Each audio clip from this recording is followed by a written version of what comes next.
This is Dr. Pepper Friday Night Rivals.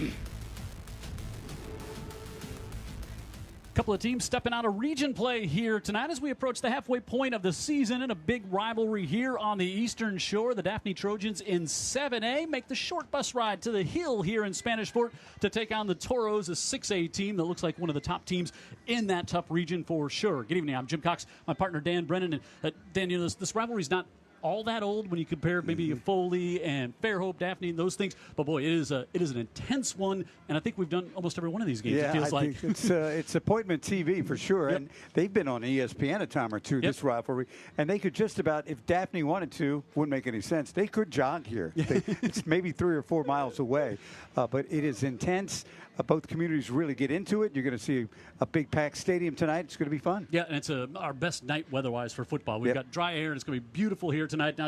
Shouldn't see too much cramping out there like we've seen in past weeks. If you're Spanish Fort, the big thing you got to find out tonight, can you handle that talented front line of this Daphne Trojan team defensively? They're really good across the front. Yeah, they're really good, and the really, really good one is Talib Graham. He's 6'3", 240 pounds. He's headed to Ole Miss. He's committed to the Rebels right now. Great defensive, kind of just an edge guy, sometimes standing up, sometimes he's got his hand in the dirt, though not dirt here tonight. Brilliant new field you'll see behind us.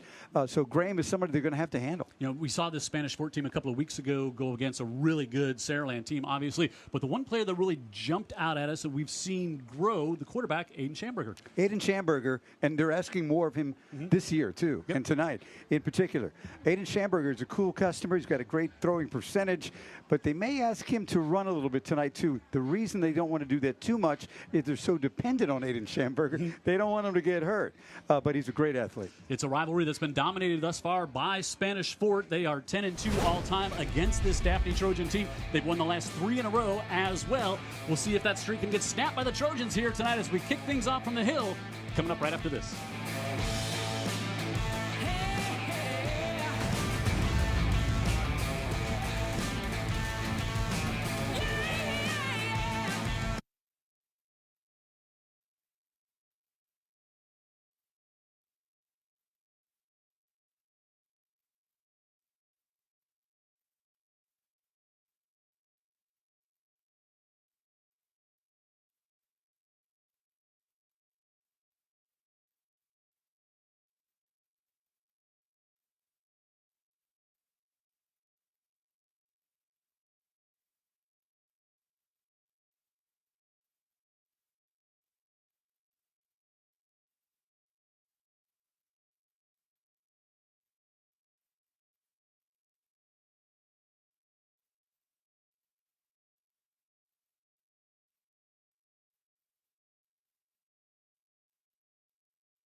Here on the Hill, Jim Cox, Dan Brennan, Friday Night Rivals, and our coin toss here brought to you by the Mobile County Sheriff's Department as we... Back to return for the Trojans. Wait here, Spanish Fort wins the toss, and they'll defer, so the Toros will kick off and give Daphne the ball. First time we've been here since the new turf, the new stadium lights. How about the pregame show here on the Hill? The pregame show was A+. Lit, as the kids would say. Yeah, and I'll tell you why. I think that the introductions and all the lights and all It's got Daphne's excited as Spanish Fort. Kenny King, head coach of the Trojans in his 9th year here. You see 55-37, went 6-5, went back to the playoffs last year, and they've kind of played their tough part of the schedule in 7A Region 1 so far. And they're going to have a really good chance to wrap up down the stretch here and go toward another appearance in the playoffs. So they come in 3-2. Chase Smith, head coach here in his 3rd year at Spanish Fort, 20-8, and likes the way things are going here on the hill, and get ready to kick this one off to open it up. Non-region matchup as Lytle bang this one all the way down, and it goes up the hands of Coleman Williams and through the end zone. So that'll bring out Daphne's offense. I'm excited to get a look at J.J. Thibodeau, the sophomore quarterback, who's thrown for 653 yards so far here this season. And Kenny King, he's excited about that, right? He is. He likes him. Kid's very athletic. And Kenny says in time, with experience, he's going to be a really good dual threat guy. Yeah, so he's thrown it for 653, rushed it 234 yards on the season with a long of 44, a couple of touchdowns. Yeah, excited to see what kind of an athlete he is, and we'll find out right away. Keep your eye on number 2 for this Daphne offense. Scoot Miles, they get it in his hands. He is a speedster, 4'4", great track star as well. And they'll go 2 receivers out to each side, and now they'll split it out, go wild, and we will see Thibodeau push it out to about the 27 for a gain of 7 on first down. So you spread it out wide and have your big quarterback run it the first time in the first play of the game. Sophomore. Thibodeau, quarterback, Willoughby, 3 touchdowns out of the backfield this year. Gardner with 4 receptions. Miles, as I said, with 16. Coleman Williams with 7. And big offensive line, Javale Fredericks at 6'6", 300 pounds. They'd like to run behind him, but the first one comes out to the near side, and nothing doing there to open things up as Newt Gardner blows that one up.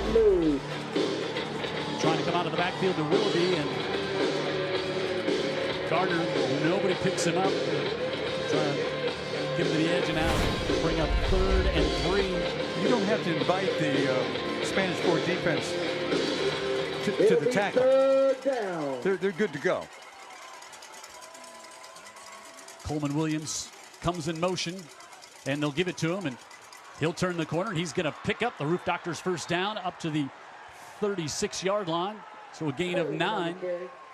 I don't know if this Daphne offensive line is the strength of this team, but they certainly have got a young guy who we saw unfortunately get hurt a year ago. Yeah, Frederickson, he was able to come back. He's got offers from Florida State, South, Tulane, a bunch of schools. Luna Lafrosia is the center. He returns.